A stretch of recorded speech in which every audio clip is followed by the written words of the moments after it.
2, 3, clap. Man, we were in a huddle before, ain't it? Oh, that's cool. Alrighty. You're ready. Here we go. Thank you to everyone listening and joining in us on this conversation today. I'm here with two of my good peers, accomplices. I'm here with Gabe Gutierrez. He is a senior in high school, goes to Hobart High School, same with me. I am a junior, class of 27. And I'm also here with a really good family friend, father-like role model. I could keep going on. Jay Casey. Thanks for having me, Joel. Of course. And today we're just going to be talking about mental health through sports, school, commitments, and just overall life, and how mental health has affected us, but how we've also overcome it, and how you guys could overcome it as well. So I'm just going to be asking some underlying questions through mental health, through life, through work, and see where it takes us from there. So thank you guys for joining again. So the first thing I just want to say and talk about is just some accomplishments through our listeners and speakers today. So Gabe's accomplishments: he is a dual sport athlete at Hobart High School. He does tennis and baseball. He is a varsity 1 single for tennis, varsity baseball pitcher, and he was also a 3-time September Athlete of the Month for Hobart High School, which is pretty cool out of all the athletes in the school. Some of Jay Casey, Coach Jay. I'll probably be referring to him as Coach Jay. Cool. I so like just that. keep knowing that.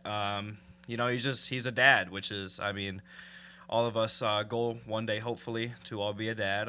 He was a youth sports coach. He was even my coach whenever I was younger through football. He became, and he's currently the owner of a small business.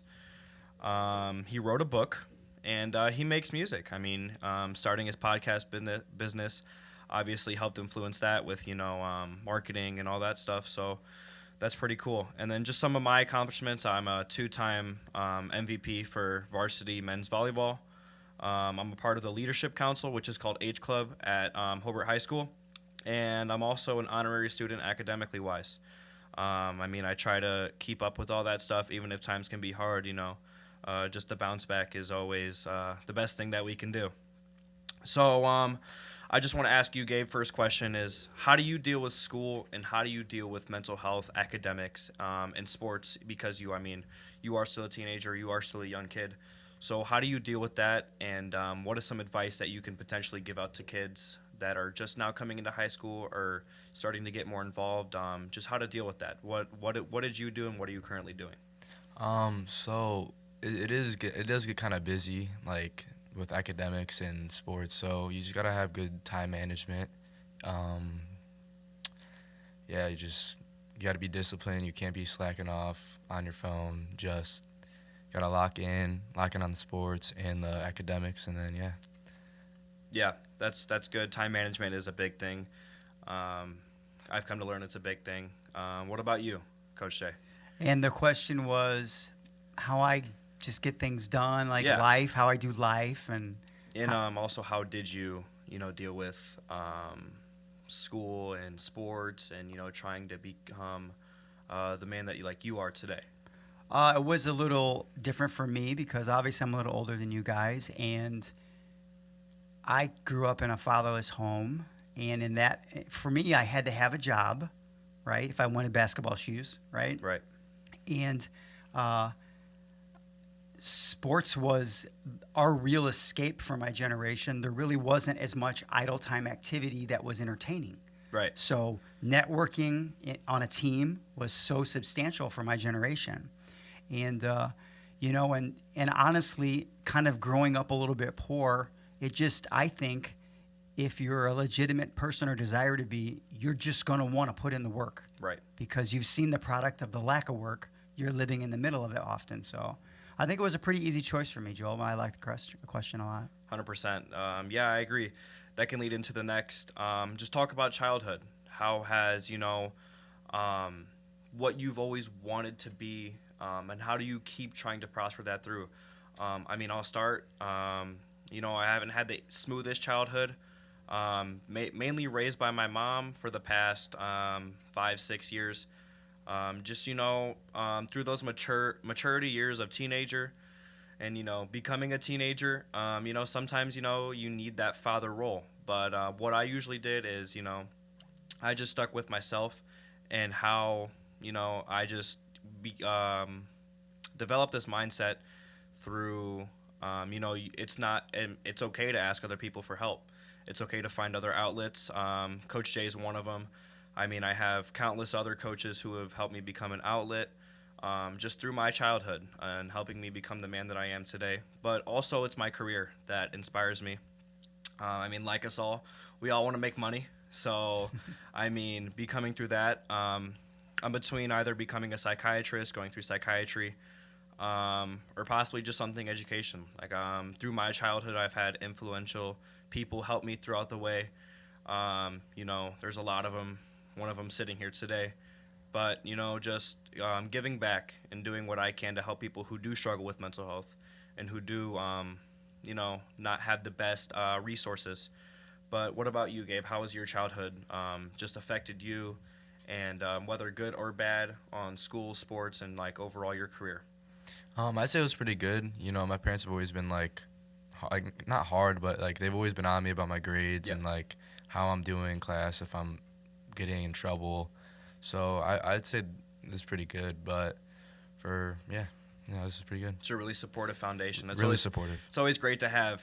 What about you, Coach Jay? I know you talked about how, sometimes the childhood was rough. Yeah, but that's okay, because that just always develops into the person who you've become today and who you will continue to, grow off of. So how has that affected your life in positive and negative ways? Yeah, so most positively, I would say, Joe, like you, I was very fortunate to sort of have some exposure to some men that I thought, wow, like, that's a good man, right. And I could kind of see how that person, I was a little jealous sometimes, to be honest with you, of course. when I would see those people interact with their dad, like my friends, and I'd be like, wow, that's really awesome. But what I would say is that I think most people, and myself included, I had a great uncle that stepped in and fulfilled that role. And I think I really like the dynamic, Joel, of having to fight for what I wanted in life because it wasn't given to me. Of course. So I would say no matter what the negativity was at the onset, it's all been used for the good in the end. 100%. Yeah. Yeah. I mean, I can agree with that. Dealing with that, it's something that, you're not really built to deal with. You just learn how to overcome and, prosper through it. That leads into our next one, talking about confidence. How does being confident and having the self-confidence, just keep you moving? I'll start with you, Gabe. It just keeps you moving by just it motivates you. Yeah. It gets you to do stuff. Not only that, it's just better for you mentally and just stuff you do, like school, sports, just life in general. Mm-hmm. Confidence is huge in your day-to-day life. Yeah. Maybe a better question I'll ask you is, how did you develop your self-confidence? Like, how do you go about becoming confident? Because I know people aren't born confident. Right. You have to gain your confidence and you have to gain your self-respect in some ways of a manner. So how did you, as a person, as a teenager, just as a young adult, just become confident? Yeah, so when I was growing up, I've never been so confident. You just I was always small. I was always I don't know, I just never had good confidence like that. You just kind of have to be delusional in a way to build that confidence. It's you just got to say you're the best, say this and that, even if you're not. You just got to be delusional to be confident. What about you, Coach Jay? How did you? Yeah, so you engaged in some self-talk, right? Mm-hmm. And I think that's important. And I think you need to, everyone should be saying to myself, what do I bring to the table? Right. Because you're special some way, right? And then you have to roll. A lot of people will say develop your weaknesses. But Gabe, I think it's important, and Joel, I think it's important to play to your strengths too, right? Because then you start to get a little bit of that momentum that you deserve anyway. 100%. Right? So you wake up the next day and you're like, wow, that thing that I do, it's important and it's relevant and it makes me shine. Mm-hmm. You have to believe in you have to find that thing. Everybody deserves to know what they do well. Right. So I think, obviously, I'm not a man of great stature. Right, right. I'm not. You'd be right. Knowing that writer's my son, sometimes people laugh at me. Right, the math doesn't work. So I had to out hustle people. That became my thing. So just be tenacious. If we're playing basketball, I'm just going to be ankle biting you all day long. Yeah, exactly. So that was the way I would say, to begin to develop my confidence by kind of knowing what my role was, what my lane was, Yeah. sticking to it and grinding it out. Yeah, a lot goes the same with me, but the biggest thing that I had to push through my life was just become aware. I just had to become aware of the young man that who I am and how I got myself to this point, and how, if I've already come this far, why not keep going? I've already gone through 17 years of life. I only probably remember half, but life moves fast. So I mean, you can't be sitting around at home all day or at school, dealing with these struggles. Like, you cannot be self-confident. Like, you need to have confidence in yourself, because at the end of the day, if you want something, you're the only one who can get it for yourself. Through outlying factors, I mean, you got to be deserving of something if you're the one who put in the work. So just a lot goes with me of, a lot of self-talk, like a lot what Gabe said, just you have to understand and apply what you're going through and how you're going to fix it. And I think that just builds character in itself. And through the way you just learn how to build your confidence. Self-confidence is key. You can't be ashamed of the person who you are, because you're only that person. I'm only going to be Joel forever. So, I mean, that's just a good way to view it. Let's talk about just about the transition, specifically for you, Coach Jay. Out of childhood into high school, into your early years, and then out of high school, what did you do, and how did you deal with, your mental struggles, your mental health? Because, I mean, transitioning is a big thing. Yeah. I mean, you can only be at home for so many years of your life, and then you have to start your own life. How you're a father now, so it's going to be the same thing for Ryder. But you're a human too, and you went through it. So how did you deal with that? Yeah, so for me, I was very hungry to have that family dynamic that I was jealous of. Right. So even though I was enrolled in college, the first opportunity when I got a good job, I leaned towards doing that, right? Because I wanted to be a provider. Of course. So I would think being able to achieve that, even though it kind of went against the more traditional goal of, hey, go get that college degree, I chased the industrial job because I had this picture of a family that I wanted to create. I'm like, I want for my children what a lot of people say is the life I never had. Exactly. So I was able to kind of start that at an early age. So I leaned into that, and I think that was important for me, Joel. Yeah, 100%. And how did you deal with failures through that? Because I mean, everybody fails, everybody goes through rough challenges, and how did you overcome those challenges? Because I know failure can have a big toll. Yeah. Through mental health, through social life, through everything that you go through. But how did you overcome that? And what did you look forward to? Because I mean, you got to look forward to something, a big picture in the end, because everybody has goals, but you need to set standards for yourself. Yeah, that's a good question. I can't wait to hear Gabe answer it too. But so listen, failure is inevitable. If you're waking up and you're stepping in the batter's box, you're going to get hit by a pitch, right, Gabe? Mm-hmm. It's going to happen. The only people who get hit are the people who are brave enough to step into the batter's box. So you're going to encounter failure. What I realized was the only people who are successful are the people, Joel, who persevere through failure and still step in the batter's box. So the bottom line was, we encountered failure in my life, but I had to wake up. And I wouldn't say I was stuck, but once you start that family dream, you become super responsible for it. It's no longer just Jay's dream. Right. It becomes accountability. There you go. It's personal accountability, whether I've inserted myself in that or not.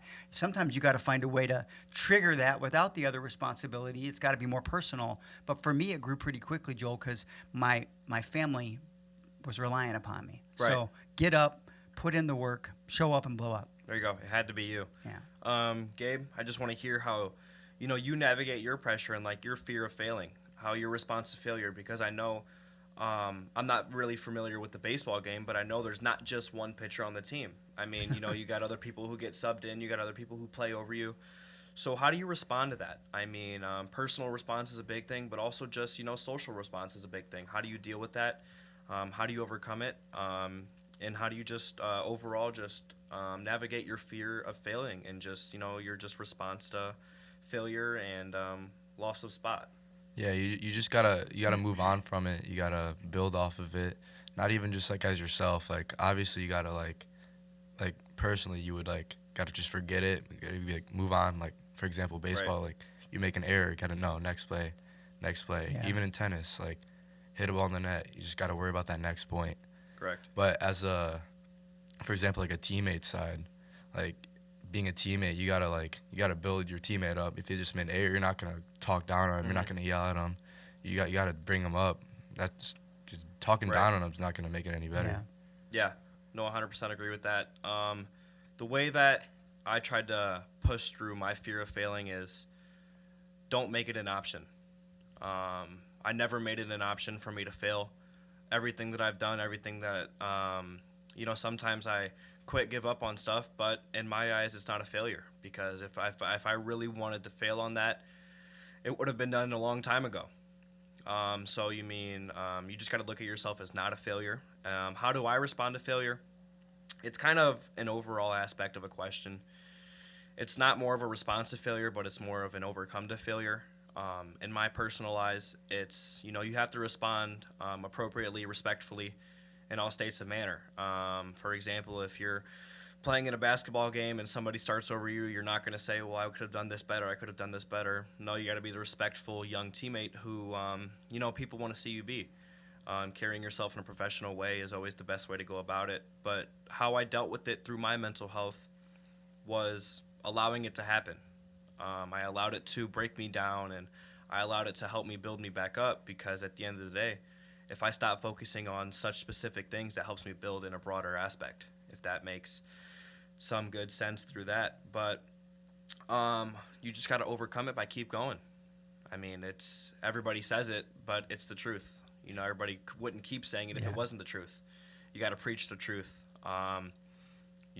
Mental health through failure is a real thing.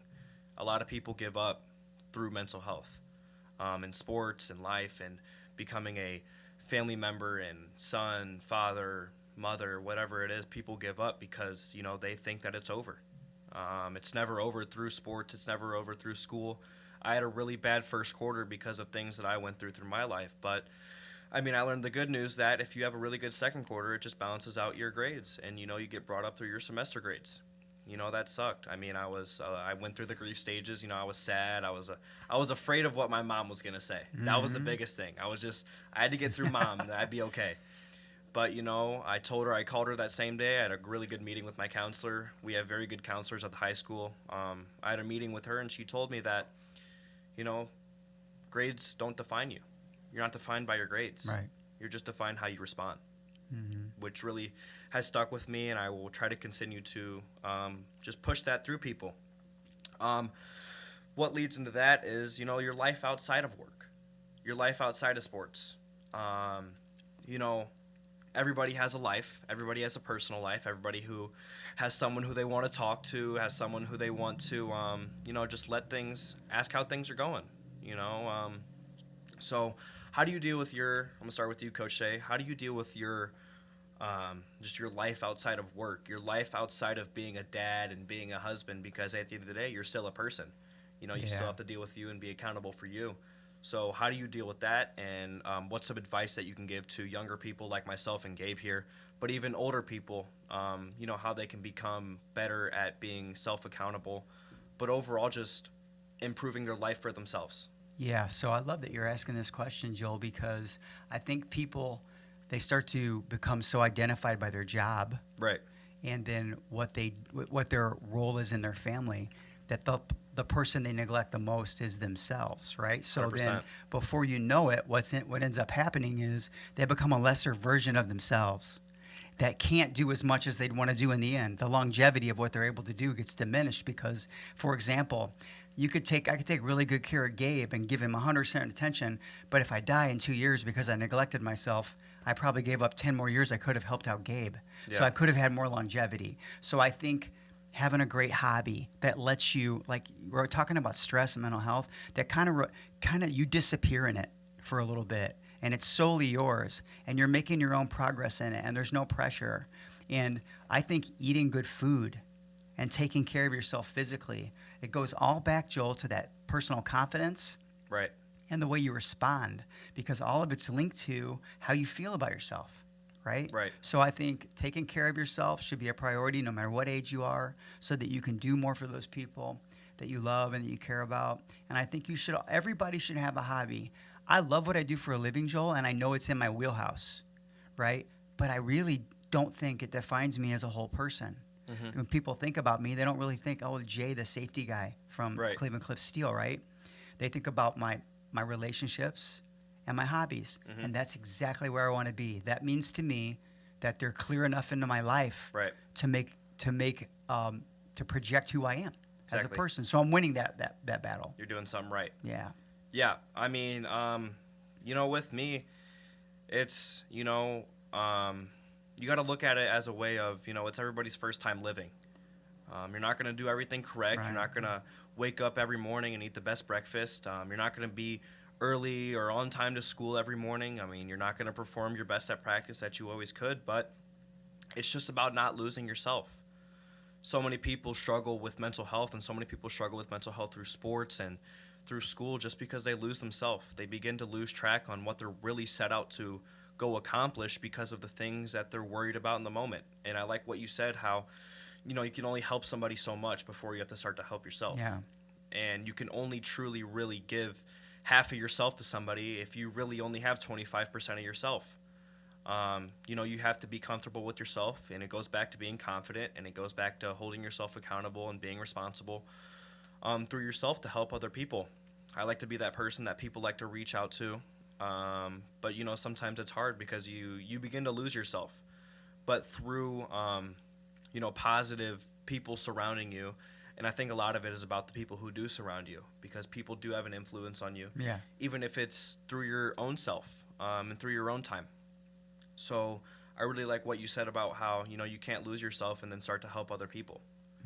You have to help yourself first. Yeah. Which is a really big thing, and that can also improve through positive mental health and through ensure, you're just a good, well-being, stable, healthy-minded person. Yeah. Gabe, I want to ask you now, how do you deal with your life outside of sports? And you mentioned before this podcast that you did have a summer job working for the parks department here, and that can be rough. You were 17 years old at the time, and you're working, and you're still playing sports, and you still have a personal life. You want to do things. Every kid wants to go to the beach, go do all this stuff. Just go have fun. So how did you manage your life outside of work and outside of sports and outside being a son and a brother to a lot of us who know? Yeah. So I was pretty busy this summer, and I had baseball. So whenever whatever free time I had to take it. Right. I couldn't just let it go. I was like, I'm just gonna lay down in bed. I wanted to have fun. It was my second to last summer being a teenager, so I gotta experience it. But it was rough, but yeah, it's definitely fun. I mean, the money was nice. There you go. Yeah, money's awesome, but it was just it was rough trying to get it all in one summer. Yeah, no, I mean, it sucks to have to do that, but it also just builds character, because you can say that it's not your first time working a job through the summer. Yeah, it's not your first time dealing with all this stuff. But what I think is more important than that is recovery. You have to recover through what you've done. You can't go out and perform without having 8 hours of sleep at night, drinking ounces of water, stretching, all that stuff. So how do you guys recover in the mental health aspect? How do you guys wind down every day on a Sunday, get ready for Monday? Or how do you guys, decline on the weekend? Everybody wants to enjoy their weekend. Everybody wants to have some time away from a life and, just enjoy it. We're on fall break right now, so I think it's a really good de-stress for everybody, just mainly off the factor of you don't have to do anything. I mean, you're not accompanied by school. You're not accompanied by sports, really. But how do you guys recover through the mental health aspect and just through life? I just want to know, and just advice to other people. Gabe, go ahead. So just recovering, I'd always go, it's always good to go hang out with some friends. You don't have to hang out with them the whole weekend or the whole night. Just even for an hour, just hang out, get your mind off of the stuff you did that week or that month, whatever you did. It's just good to relax your head. And then what I like to do, I like to sit on my couch, turn on some ESPN, and just relax, drink some water. It's just a good relax, cools my brain down. There you go. good way to recover. Yeah. Coach Jay, what about you? Yeah, so I like to tell people no. Yeah. I mean, Hey, Jay, can you go do this? No, because I like how you've got a decompress routine, because I'm a big routine guy. And I have this thing where, Joel, as much as I want to open this business for the customer, I kind of have like, hey, I will sleep till 8 a.m. on Saturday morning. That's my thing. That's my jam. Okay, so I'm going to do this. This is my thing. This is my reward to myself for my weekly grind. So I would say the way that I recover is that I kind of always know, Joel, that I've got some recovery scheduled. So I don't panic about it, right? I'll do 30 minutes of doom scrolling when I come home from work.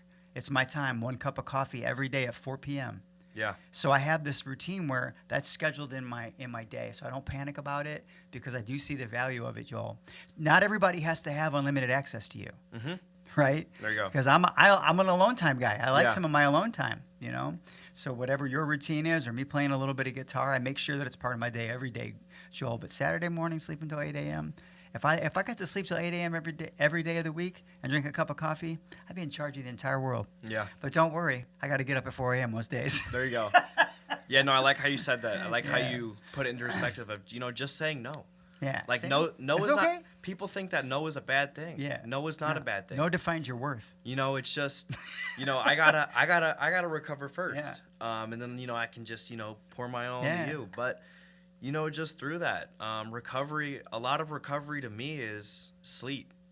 I love sleeping. Like I think this past week I've probably woken up at 10:30 every day just based off the fact of exhaustion's real. Yeah. But a lot of it also goes into hydration and dieting and, seeking help for recovery. You can only do so much for yourself at certain times. People specialize in physical therapy and dieting and nutrition for a reason, because that's their career and that's what they want to help people do, is help people recover. But I think the biggest part of recovery is coming out of that recovery. So in about 5-6 days, I got to wake back up at 6:30 for 5 days and go to school. And I'm waking up at 10:30 now. So I want to ask you guys, how do you get out of that? Habits are great. Habits are meant to be built. Some habits are meant to be broken, but a lot of habits, you build because you want them to be habits. Yeah. So for you, how you said, Coach Jay, Saturday you want to sleep till 8 a.m. That's your gig. But on Monday, whenever 4 a.m. rolls around and you had a long night Sunday, how do you come out of that recovery, and how do you mentally prepare yourself just for the day? Because days can be long, days can be slow, especially if you're waiting to go home and cook a good dinner, or you're waiting to go home and get that cup of coffee. Yeah. How do you mentally prepare yourself for the day out of recovery, and not even out of recovery? Just how do you mentally prepare yourself for the day through mental health and through the people around you? Wow, that's another great question, Joel. I notice this the most when I'm coming off of a week's vacation, kind of like you guys on fall break, and Monday morning's coming. For me, the trick that I've learned to because it's going to be like a baptism by fire, you're going to get dunked right back into your routine, right? Yeah. Was I would try to prepare a lot of things the night before that would ease me into my Monday morning. Right. So that my Monday morning would be just a little less chaotic. It'd be a little less dreadful, right, when I'm going to go back into that. So I think kind of doing the prep work for Monday, but doing it late Sunday night when I normally would have sat down to chill a little bit more and enjoy the last few moments of my break. I think it's important to kind of get ahead, makes you feel good. Soften that blow, right? So that when you roll into Monday, it's just a little less dreadful for you. What about you whenever you were a teenager, just through sports? 1911. How did you recover?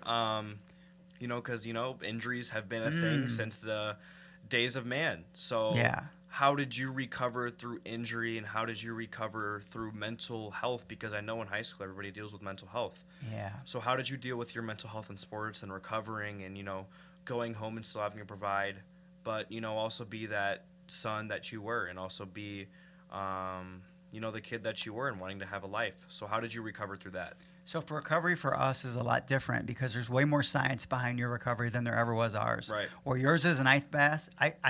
Ours was rub some dirt on it. Right. Right. So a little bit of that changed a lot, but I think that resonated with our generation just because then your greatest asset was being gritty, Right. right? So I would say recovery for us, and going to the doctor was even rare. It was a little bit different.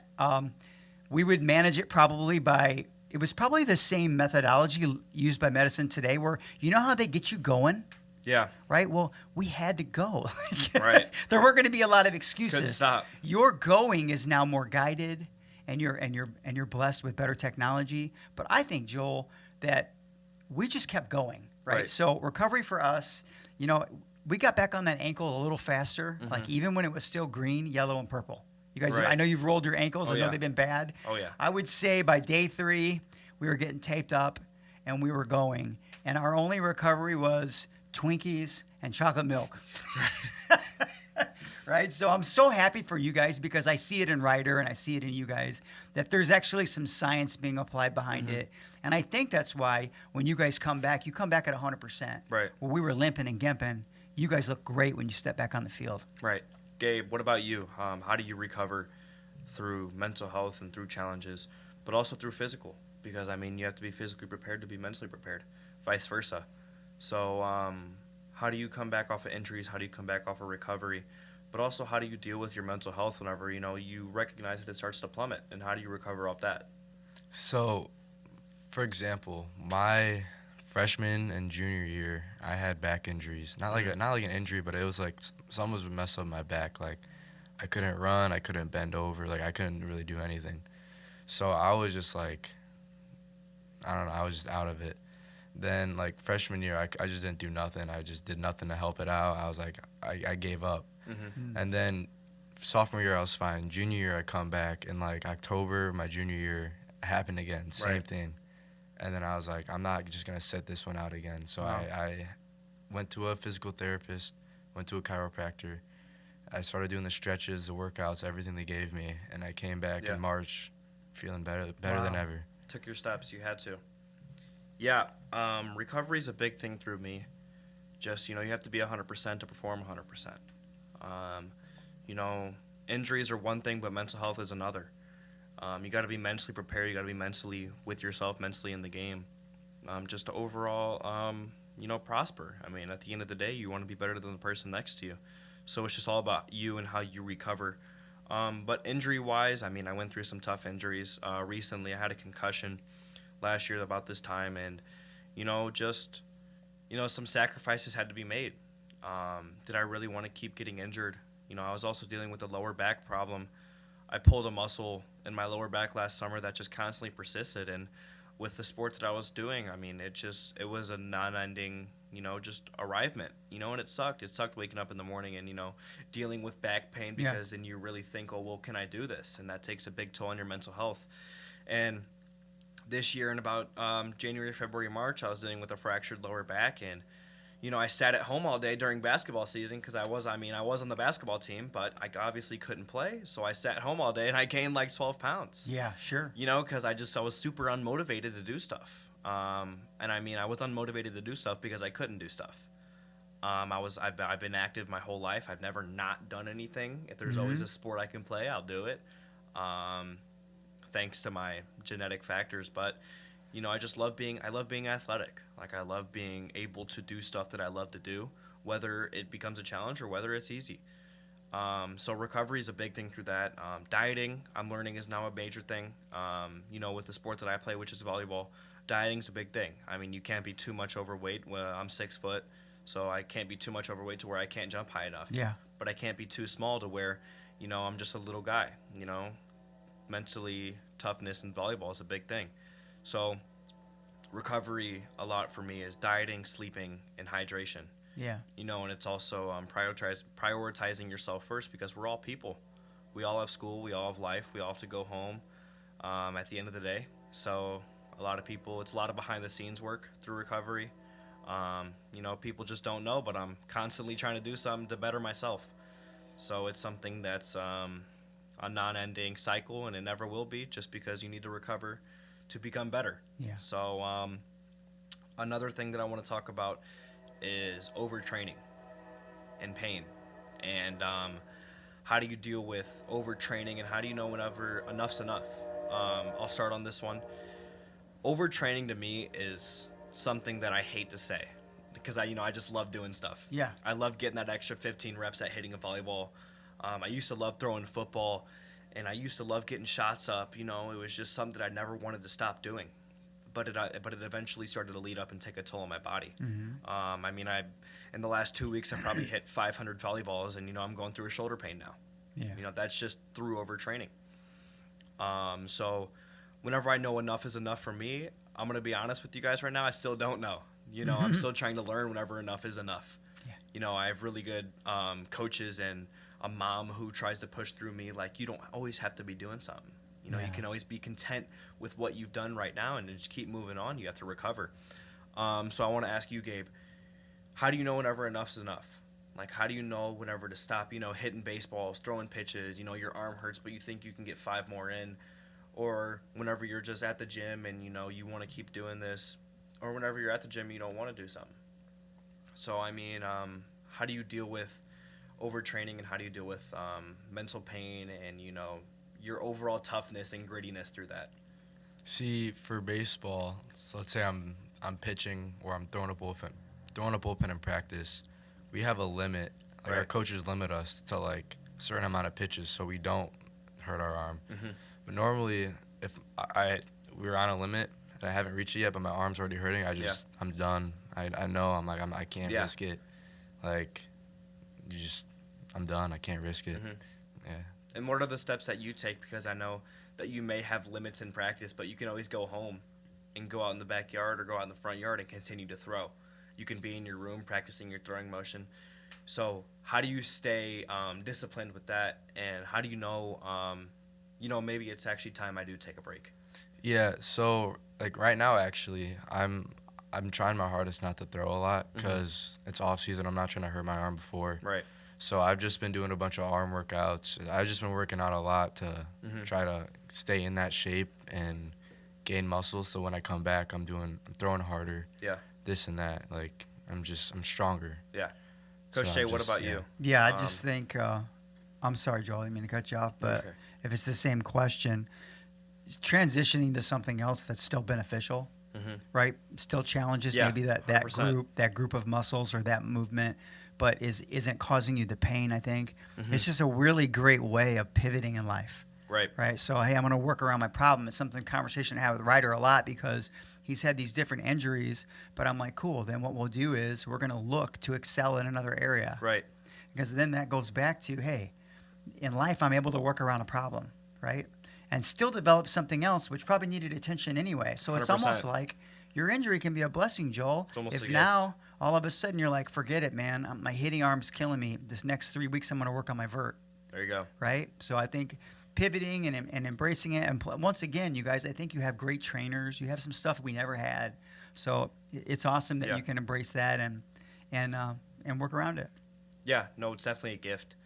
I hate to say this, but it's actually a gift being injured because it makes you realize how much you do take it for granted. Yeah, it's actually and how much you do want to get back on the field or get back on the court. Yes. But this will lead into dealing with loss of joy, dealing with burnout, which is more on the mental side, but everybody goes through it.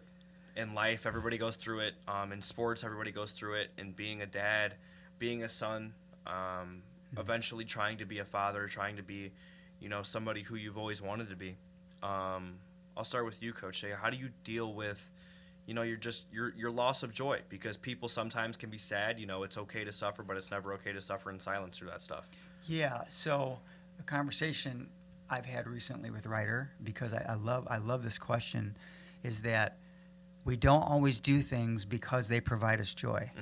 We acknowledge things that are developing us, and we find value in that alone. Right. So what that means is, guys, there are going to be times that you're doing something that's hard that you don't even necessarily like because you know it's changing you. Yeah. So then adopting that philosophy, Joel, and applying it across the board, it kind of combats that problem that I think you're going to talk about soon, which is, what about when I'm not motivated? Right.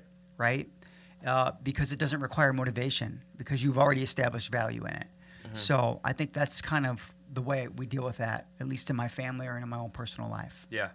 Gabe, what about you? I know everybody who is in athletics does go through a burnout phase to where, do I really want to continue to do this? You know, do I want to do this for the rest of my life, or even do I want to do this for the next couple of months? Yeah. You know, I mean, it's something that we go through. It's something that, you know, we wish that we didn't go through. But how do you bounce back from that, and how do you weigh out the pros and cons, and, you know, really say to yourself, maybe I am doing it for the right reason? Yeah, I kind of agree with what he said. How you just gotta like push through. Like you just gotta acknowledge that it's better, like Right. for you. And I also think of it this way: as like so let's say you get burned out, and it's like I have no motivation. I don't want to do nothing. I like to think of it like think of the other people, not even on your team, but on the other teams that are doing stuff right now Yeah. that you're not. Yeah. And they're getting better than you, Right. while you're just sitting there doing nothing Exactly. because you lost motivation. That's great, Gabe. Yeah, no, I 100% agree with that. The way that I go about handling with burnouts and loss of joy is, you know, you just got to know whenever it's not really a burnout. You know, you're just losing yourself. I went through a phase last year to where I was in football, and, you know, football's been my life for my whole life. I've been playing football for 12 years. You know, being the quarterback, it was something that was a lot. You know, I loved it. I loved waking up every day and doing it. But I began to lose myself through injury. I kept being injured, and I kept sitting out. And I was like, man, you know, like, this sucks. Like, there'd be nights where I go home and I just cry, and there'd be nights to where, you know, I just didn't realize everything that I've done so far because I was always trying to focus on improving. You know, so a lot of self-identifying and everything that you've already done helps with that a lot. But also you got to know whenever enough is enough through the burnout factor. I mean, I was going through a really rough time. You know, it was affecting me. I was becoming a distant son, distant grandson, and I was just becoming, you know, something who I wasn't. I wasn't Joel. Right. And I had a really good talk with my grandmother who pushed something through me, and she said, in 50 years, are you going to look back as a grandpa and as a dad, and are you going to say, well, man, I really wish I would have stuck this out? Or are you going to look back and say, that was the right choice because it made me who the person I am today? And I asked her through that. I was like, do you have any regrets through stuff? And she said, why? I can't have regrets, because if I have regrets, I live into a false facade that I'm not the person who I am. Which really, you know, sparked something through me, and it became better through my mental health. And, you know, there's always something more. I found my life through volleyball, and I found my life through pursuing a, you know, a better relationship with my mom, because, I mean, she's the only parent in my household. So, you know, becoming a better brother, becoming a better son also just helped me in the aspect of gaining my joy. You know, my joy isn't being a volleyball player. Sure, I love being a volleyball player, but my joy is, you know, behind the scenes working every day. Yeah. Nonstop in the summer, working out. And, you know, I'm just trying to become the best person. I want to be the standout player. You know, the joy is not on Saturdays and Sundays at the tournaments. It's the joy in the week where I'm getting better, where people don't see nothing. Yeah. Especially just like becoming a son. You know, the joy isn't whenever people tell me that, oh, I'm such a great son. It's the joy to where it's, you know, I go home and I know I treat my mom with, you know, the respect that she treats me. So that can lead into just, you know, how do you you know, accept help? How do you offer help through people after you've accepted your help? I'll start with accepting help. You know, I dealt with a loss in the family recently, and, you know, it was somebody who was like a father to me. So, I mean, I was really alone for a long time. I mean, I missed 5 days of school. That's 5 days of practice, 5 days of work. You know, I was going through a workout training session and everything, and I stopped. You know, I couldn't function. It was weird because I'd never gone through a loss like this. So, I mean, I had to accept help eventually, and I have a really, you know, I was struggling. I mean, I'd be going to school late without my mom even knowing, and it's something that I'd never do. You know, I'd never go to school late, or I'd never show up late without telling my mom. But it was something that I was going through, and I thought it was the right thing because I was scared to face it. Yeah. You know, I was scared to go to school and face my teachers and say, you know, I've missed so much. What can I do? You know, it sucks. It sucks getting far behind because you don't know how to get back up. So my mom eventually found out, which is something that sucked. But, you know, I just told her like I'm struggling, like it's the truth. And I had a really good talk with my counselor, and, you know, she's starting to hold me more accountable. Shout out Miss Morgan, you're a great counselor. She's just starting to hold me and probably hold others accountable now, just because I reached out. You know, I told her, I was like, I don't know where to start, and she looked at me in my eyes and said, well, you've already started. Yeah. I mean, you've already took the step to help. You know, so how do you guys accept the help? Because I know you can only do so much as yourself. You can only hold yourself so much accountable. So how do you guys accept the help? But after you've accepted the help and, you know, prospered through it, how do you offer the help? How do you give back to others? I'll start with you, Coach Jay. Well, I love what your counselor said to you, because I think, like, even this conversation is going to help somebody. Right. So knowing that everybody experiences this and there's no shame in needing help is the first step to saying, hey, I'm going to get some help, you know? And being helpful is such a redeeming thing for you as well, you know, being the person that gets reached out to. So I think when I need help now, there's people that I know will tell me the truth. Yeah. Okay, I'm really comfortable now in my life, later in life, and I challenge you young men to be comfortable, to not just look for the answer you want. You're right. Not go to the person who always going to tell you you're great at something when you know you need to work on it. Right. Right. You need to have those people like Joel. I know your mom and I love your mom, and I know she's going to tell you the truth. She, as a mom though, she's going to want to tell you what she thinks you want to hear. Right. Because she never wants to attack your confidence, but she also knows that there's a time to say, Joel, this is bad for you and this is good for you. You need to pursue what's good for you. 100%. So that network is important. I'm so thankful for a guidance counselor, Joe, that you see value in. That's incredible. Yeah. So I think a couple things there real quick, and I'll let you ask Gabe the same question, is having this valuable network and knowing who those people are. This is my truth teller. Like I need that person in my life right now. Before you know it, you're the person people come to, and now it's this reciprocal thing of love. Yeah. So that's what I love about it. 100%. Gabe, I know you mentioned, you know, going through your back injury, and it's something that you couldn't control at the time. It was something that you kept pushing off. It's nothing that you did wrong. It's just something that, you know, caused to happen upon you. So how did you reach out for help and accept help? Because I know that can be, it can be sad in a sense. You know, you want to do stuff, but you're constantly living with this pain. So how did you reach out for your mental health? Even to yourself, how did you reach out for yourself, even if it wasn't through others?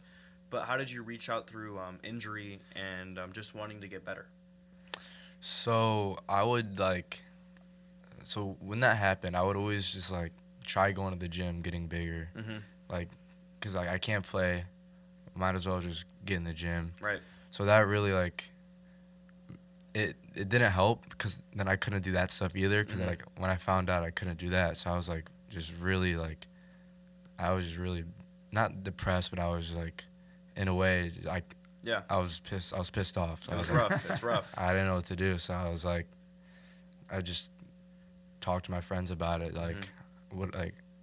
and my dad. I asked my dad, what should I do? And he's the one that got me to the chiropractor, and then the chiropractor got me to the physical therapist, and that really helped me out.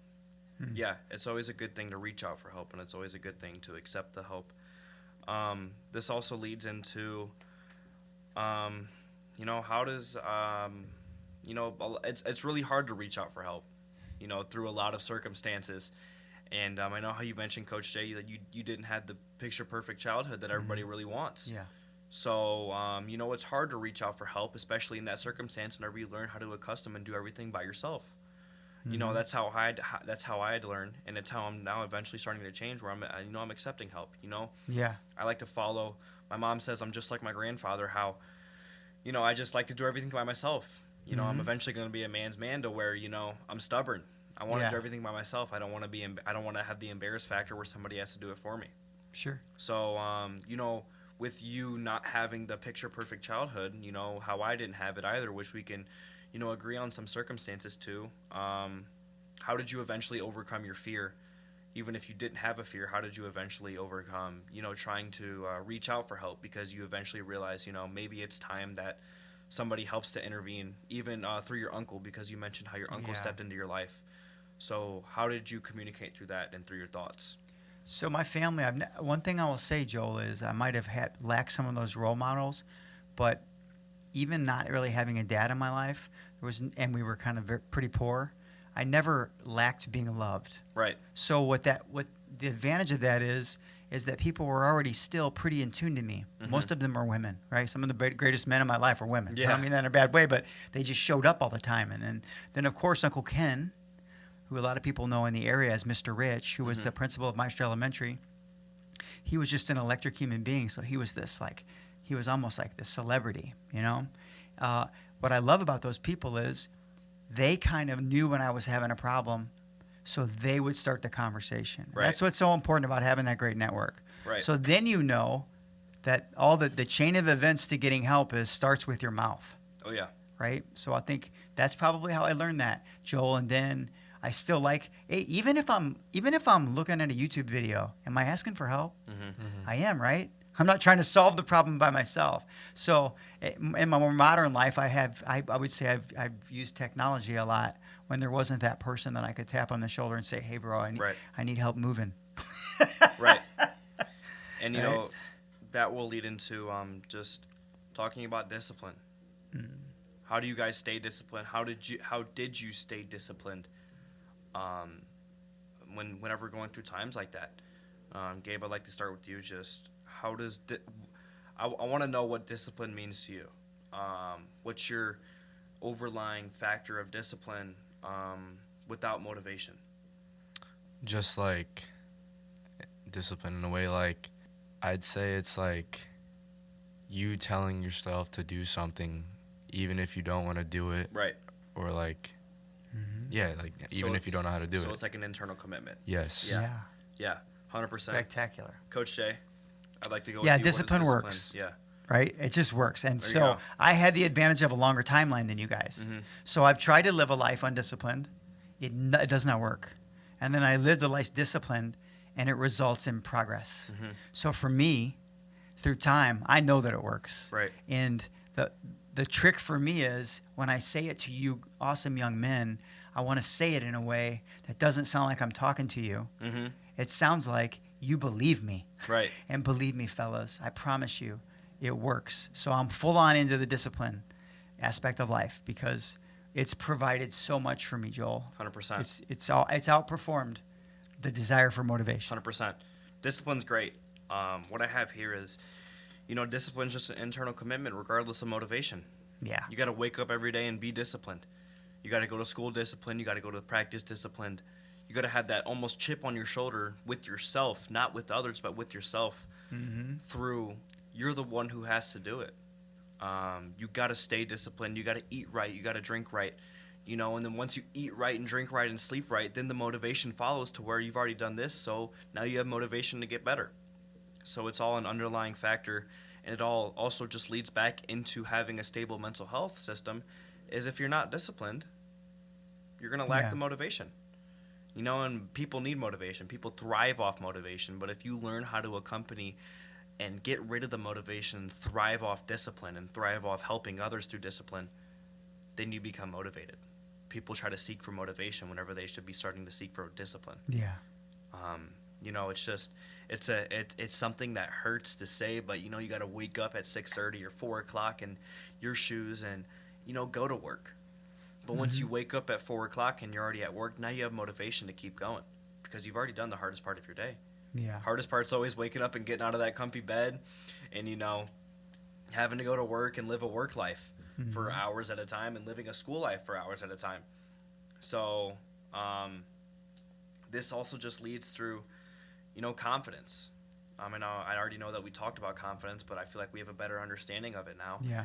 And just like focus. Like, how do you focus on being confident? And how do you focus on, you know, yourself? I know we already chomped at the bit a little bit on that, but since we have a better understanding through confidence now, how do you be confident to wake up, and how do you be confident to, you know, go through your life while you're still dealing with your life and dealing with your struggles? I'll start with you, Coach Jay. Well, I know we keep going back to the same style. Isn't it funny how it all relates? It does. It is. It does. Right. So then, you know, you're on a great path, Joel. If all these conversation points, you have something very meaty here, right? And I still feel like it goes back to having a solid routine, right? Yeah. One that continues to cause this reciprocal. And when I say success, guys, I don't mean you're winning something every day. Right. I mean you're making discernible progress at becoming a better man or a better human being, right? And sometimes in the mirror you see it, right? Sometimes in your checkbook you see it. Sometimes in your relationships. Sometimes the Lord will bless you with someone that tells you, like right at the worst moment, Gabe, I love the way you hit that ball to right field with somebody on second and third base.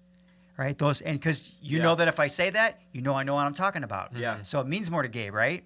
So I think all that stuff, it matters, Joel. Everything you're talking about matters. So I'm not even 100% sure what your last question was, but it don't matter because it all relates. Yeah, 100%. It all does.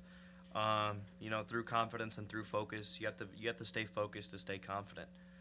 You got to know what you're trying to accomplish, and you got to take the right steps while staying focused, which leads into becoming more confident.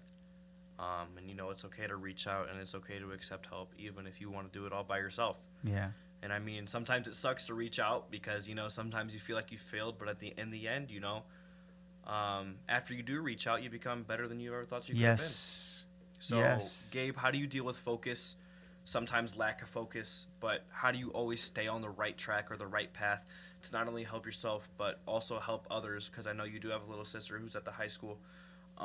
So how do you help her navigate through her focus and confidence, but also just yourself, because you have to be first?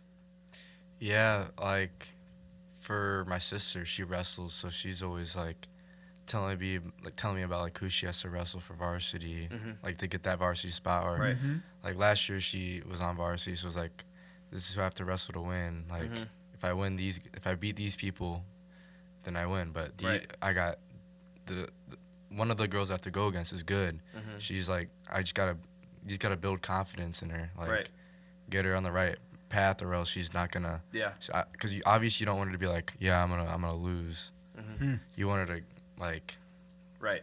You want to build her up. Build her up. Like you want her to win. Stay focused, yeah. Of course. Yes. It helps her focus and confidence and. Yeah. 100%. I agree with that. I also just want to talk about some people may be very, spiritually involved. Some people not. Sometimes it's, a topic that most people don't want to hear about, but it's something that's helped me. The only person that can control, in my opinion, of who I am is myself and, God. He's the one who, even if some people don't believe in him, there's evidence that shows that gives me enough reason to believe in somebody who he is. Yeah. So, it's helped me to help build a relationship with, maybe even if there is nothing one day, it's something that I can look forward to and it's something that I can lean on to, because it's something that I believe in and it's something that I've prospered in and put enough faith into. Even if I don't preach it to everybody, I mean, I have my own opinions and my own reasonability with myself, to which, I am faithful. I am spiritual, and it's helped me a lot. Coach Jay, I know that you're a part of the church over in Portage. Yeah. So I just want to ask, how have you sought guidance through God and guidance through faith, but also how have you implied it through others, being a part of the church, being in the band, how have you not, portrayed but revolutionized through yourself and through others, through spiritually wise and faith? Yeah, so faith is a big part of my life.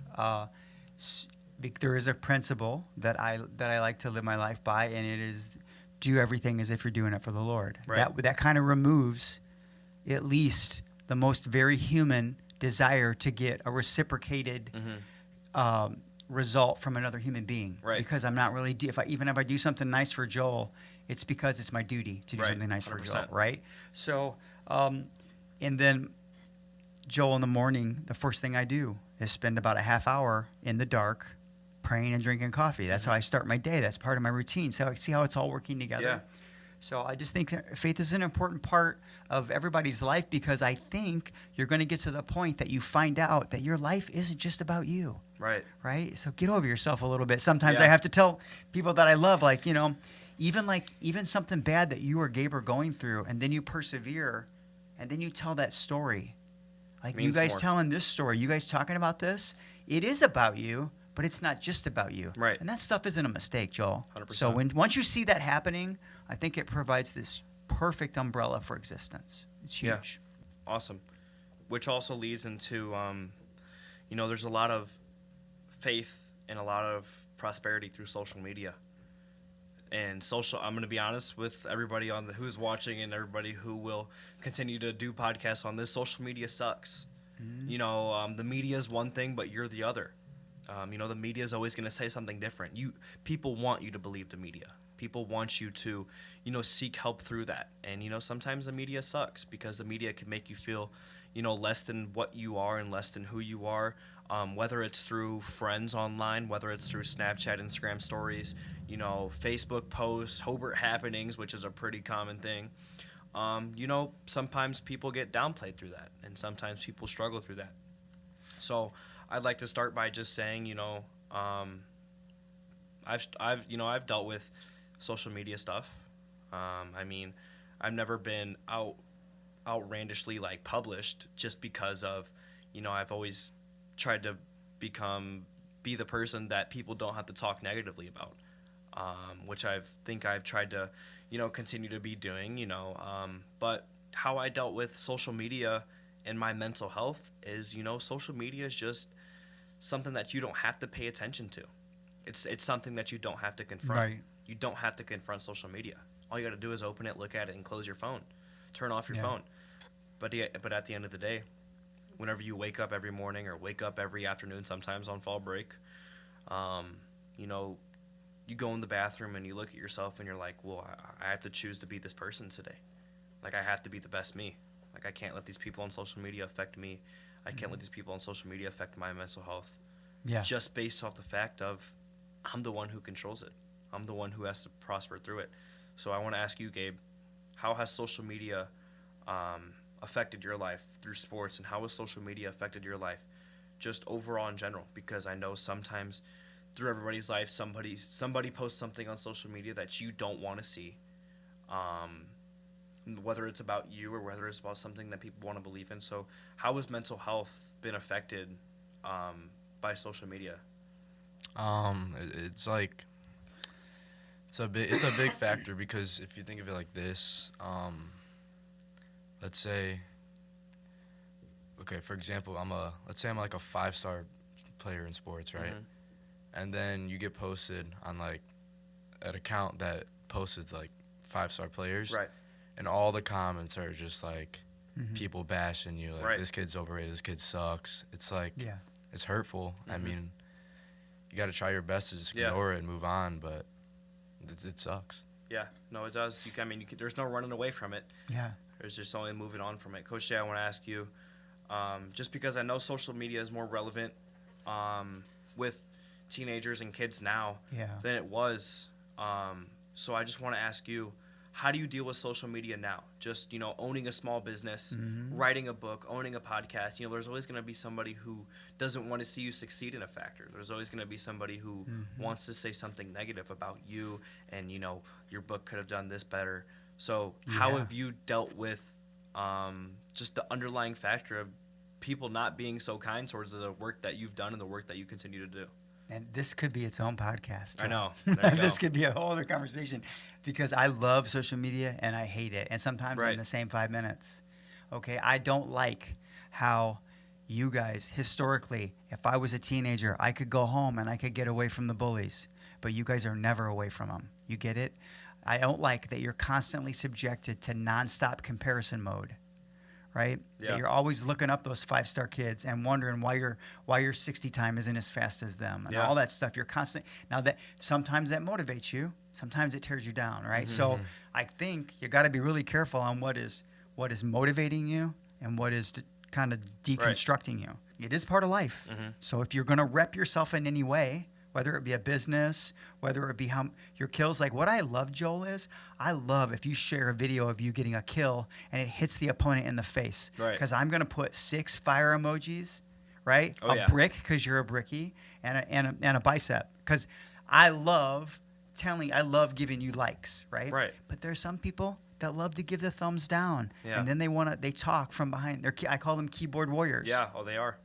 You got to have this thick skin. If it's going to be necessary in your life, you have to consider the source, right? If Joe Schmo has 3 followers, right, but he follows 13,000 people, he's either fake or he's not relevant. Right. So you can't let that affect what your goal is. I love, Joel, that you already said you just got to put your phone down. Yeah. Look, if it's getting to you guys, you got to limit it. Right. But if you're going to rep yourself, especially in the sports world, in the X world, right? In the Twitter profile, well, whatever you want to call it. It's inevitable. Mhm. I've seen people, 5-star pitchers, well, not 5-star pitchers, but pitchers who went to major D1, and I saw the way scouts talked about him. They talked about him like cattle. Mm-hmm. They're like, he's got undersized shoulders, his legs are good, but he looks like he's giving too much effort. I can't imagine reading that about yourself. So you gotta do what you gotta do to bulletproof yourself, because it does seem like it's going to be a part of your life. Mhm. It's a part of my business. Right. I've been blessed because I kill people with kindness. Right. You know, it's my method. But I think moving forward, guys, I think limiting it in your life to some degree is going to be hugely Right. beneficial. Yeah, I like what you said about comparison. I have stuck by this quote to where comparison is the thief of joy. Yes. Comparison is the So root. true. Comparison is the root of all evil. You know, you can always go home and compare yourself to somebody who's better than you. Compare yourself to somebody who does this, and then whenever it becomes your time, somebody's going to compare themselves to you. You know, it's never going to stop. It never will stop. Comparison has been a thing since day one. You know, it's all something that people deal with. It's all we've all compared ourselves to people. I mean, we've all gone through comparison. We've had people compare themselves to us, you know, so it's something that makes other people seem, you know, sometimes worthless. Yeah. But at the end of the day, you got to know that you do your stuff because you love to do it. Yeah. And, you know, even if you don't go to major D1, you go play JUCO, or you never play volleyball or baseball or tennis again. You got to know that you did it for the love of the game. You didn't do it for other people, you know? So it's something, you know, the lights can't shine too bright on your athletic abilities. You got to do everything that's best you can do. I mean, sometimes I wish I woke up as a 6'8" outside who is committed to UCLA and jumps 40 inches in the air. Yeah. But it's not the truth, you know? I always wish I was taller just so I can have the better opportunity me than too. people around me. But, you know, I wake up every day and after saying, like, I'm a 6-foot kid and I got to do everything the best of my ability just to continue to keep playing. So I can't compare. I can only compare myself to myself. Yeah. You know, I can just only compare on how I got better. So I like what you guys said about that. Just to overall just wrap things up, you know, mental health, like it's an everlasting factor on people's life, and it always will be. Yeah. It never not will be. So just to wrap this up, just what are the steps that you currently now take to have a good mental health? I'll start with you, Gabe. Just like how he's been saying this whole time, routine. Just keep doing what you're doing, and eventually you'll get better. Yeah. Like, and don't bottle up your emotions, and like just it's not a good idea. Just don't do that. 100%. You just gotta keep moving on. Stuff happens. Your mental health goes down. You just gotta keep going. Keep that same routine. Eventually it'll get better. At least that's what I do. Yeah. No, it all will. Coach Jay, what about you? Gratitude's the attitude. There you go. And see, it's because Joel and both of you guys, I love how you appreciate your parents, and your dad was the one you reached out to when you had a problem with your back. Your mom, Joel, you told her how you felt. So I think having great gratitude, having that great network, that routine, all those things, guys, every one of them are going to mean more to you at different times, but they're all super relevant. So keep them all in your life. There you go. It all just leads back to, you know, just your mental health. You know, you got to be mental toughness over physical toughness, in my opinion. Yeah. You know, you can be this 6'4", huge recruit, and you go out on the field and you're scared, and you know you're going to plummet. You know, so you got to be mental tough. Physical toughness will come after that. Some of the best people I've played against have never seen a day over 5'6" in their life. You know, some people I know who are the best defenders on the basketball team. Yeah. Some people I know who are stand out on the football field who are not height genetically gifted, but they're mental tough. You know, people around them, you know, people guarding them who are 6'3", but you know they still stand out to make plays. Or people who aren't as strong as others, they just still stand out because their mental toughness, and you know that's the way that they were built, and the way that they continue to be. So it all just underlies back into gotta have good connections. You gotta have good people, and you gotta have a good mindset, good surrounding through that. So yeah. Great conversation, Joel. Basically push it all through. So I just want to say thank you to you guys for responding to these questions and developing a good, deep conversation. I feel like this did take it pretty deep, but Yeah. it's something that people need to hear. And I hope you guys all listen, even though it was a pretty lengthy podcast. It's pretty good stuff Yeah. to talk about. So thank you guys for listening.